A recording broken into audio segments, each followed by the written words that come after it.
Paris est enfin devenu magique. Waouh, quelle équipe, quelle démonstration. 5 buts à 0, 5-0 la Paris Inter équipe bii di Inter ci finale Ligue des Champions. Non mais finale boo xamante ne y avait pas match lii est-ce que finale la sax au bout du compte, est-ce que finale la benn équipe kese moo nekkoon ci biir terrain bi vraiment. Félicitations à Paris Saint-Germain et à tous ses supporters. Non mais vraiment une nuit incroyable et inoubliable fële ca Paris Saint-Germain qui viennent de remporter leur premier titre de leur histoire fële ca Ligue des Champions après tant d'années di xaar.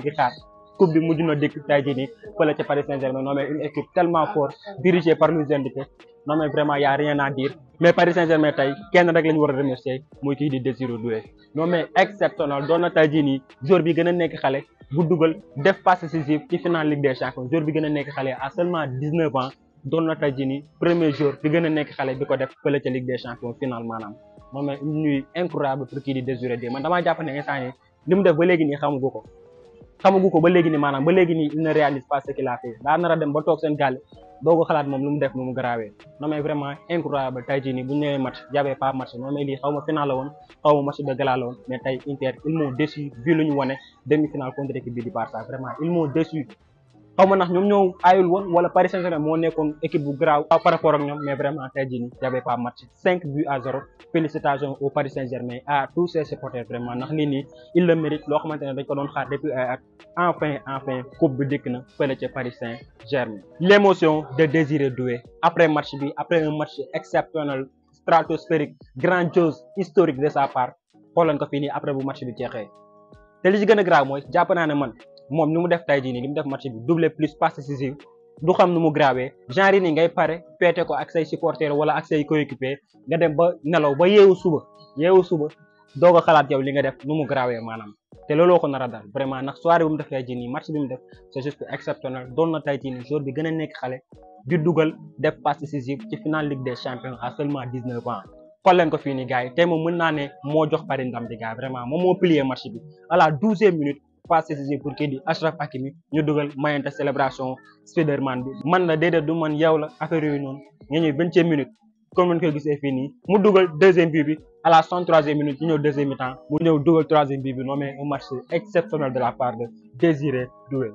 Paris Saint-Germain est champion d'Europe loolu lu ñëpp a xam la tey jii nii mais gars yi débat mi ngi nii. Est-ce que match bi mu def tey jii nii tax na ñu jox ko li nga xamante ne moo di Ballon d'Or maa ngi leen di xaar ci commentaire yi mu doon joueur boo xamante ne tax na tey jii nii Paris Saint-Germain def li nga xamante ne moo di triplé jël lii di Ligue 1 jël Coupe de France fële ci France mën naa ne waaye demande foofu noonu jël li nga xamante ne moo di Ligue des Champions. Paris Saint-Germain tey jii nii def na triplé cette saison mais loolu est-ce que tax na ñu jox ki nga xamante ne moo di Ousmane Dembélé Ballon d'Or waaw wala déet moom ngeen gis jamono jii nii moom rek moo ko mën a jël wala am na yeneen joueur bu dee am na yeneen joueur bindaleen ma ko ci commentaire yi. En tout cas Ballon d'Or baa ngi nii selon yéen Ousmane Dembélé lañ ko war a jox waaw wala déet maa ngi leen di xaar ci commentaire yi. Luis Enrique après match bi xool leen ko fii nii à 55 ans seulement il a encore sorti sa boîte magique pour rendre Paris Saint-Germain magique.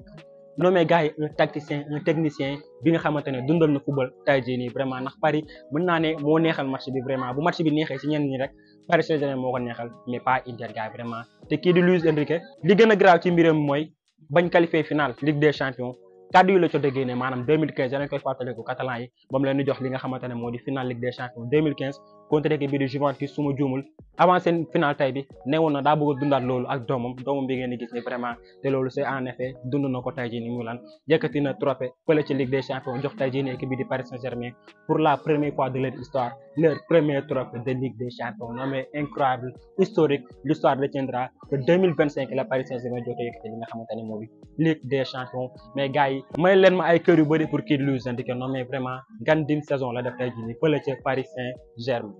instant yi moom bokk na ci joueur yi ma gën a yërëm vraiment. Non mais instant yi nii ma doon poto lamb sax moo ma gënal doon Kylian Mbappé. Non mais vraiment instant yi nii Kylian Mbappé ak parisien ci réseaux sociaux yi su ma nekkoon moom tey du ma dugg Instagram du ma dugg sax sama connexion sax du ma ko taal maanaam. Non mais gars yi lu incroyable histoire diggante Mbappé ak équipe bii di Paris Saint-Germain. Lan moo fa xew nag je vous explique tout. ki nga xamante ne moo di Kylian Mbappé ay at ci ginnaaw kaddu yi la jot a génne par rapport ak avenir am fële ca Paris Saint-Germain maanaam ay at ci ginnaaw fekk mi ngi Paris Saint-Germain kaddu yi la jot a génne. Si je liais mon avenir à la Ligue des Champions je serais parti très loin mën naa ne maanaam bu dee Ligue des Champions kese moo noonu tax mu jógee équipe bii di Paris Saint-Germain defoon na ko bu yàgg loolu la jot a wax ba muy nekk fële ca Paris Saint-Germain. ngay ñëw ren jii nii comme par hasard ki nga xamante ne moo di Kylian Mbappé quitté équipe bii di Paris Saint-Germain maanaam quitté équipe bi di Paris Saint-Germain dem fële ca Real